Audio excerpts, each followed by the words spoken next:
Hulagu Khan, the Mongol prince who shattered an empire. In the 13th century, the Mongol Empire stretched from the shores of the Pacific to the edge of Europe.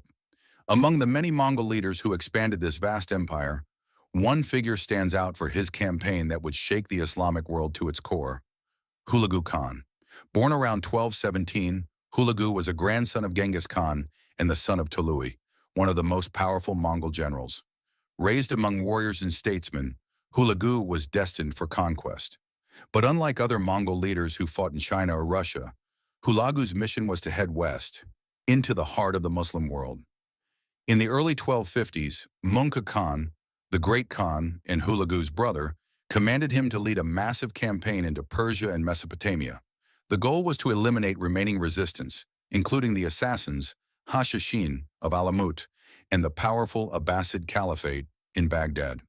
Hulagu first targeted the Nizari Ismailis, a secretive and feared sect known for political assassinations. Their stronghold, the fortress of Alamut, fell in 1256 after a determined siege. With that threat removed, Hulagu turned his attention to a much greater prize: Baghdad. At the time, Baghdad was one of the most important cities in the world. It was the capital of the Abbasid Caliphate and a center of learning, culture, and religion. Its libraries and scholars made it the shining jewel of the Islamic Golden Age. But in 1258, Hulagu's army reached the city and laid siege to it.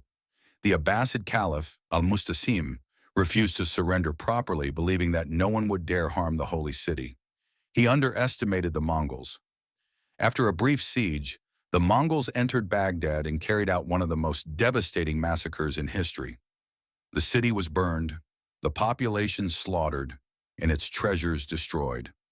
The House of Wisdom, a world-renowned center of knowledge, was reduced to ashes.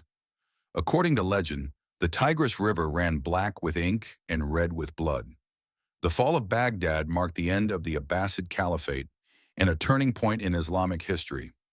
It symbolized not just military defeat, but the collapse of centuries of intellectual and cultural achievement. Following the conquest, Hulagu remained in the region and established the Ilkhanate, a Mongol state that ruled over Persia, Iraq, and parts of Anatolia. The new state blended Mongol traditions with Persian administration, laying the foundation for a new cultural era in the region. Hulagu's religious views were also notable. Though a Mongol shamanist by heritage, he was heavily influenced by Nestorian Christianity through his mother and wife. Some even hoped for an alliance between Hulagu and Christian Europe, but it never came to pass.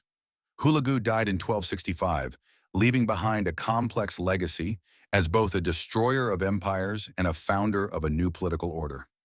His name remains etched in history, not only for the destruction of Baghdad, but for reshaping the Middle East in the Mongol Age.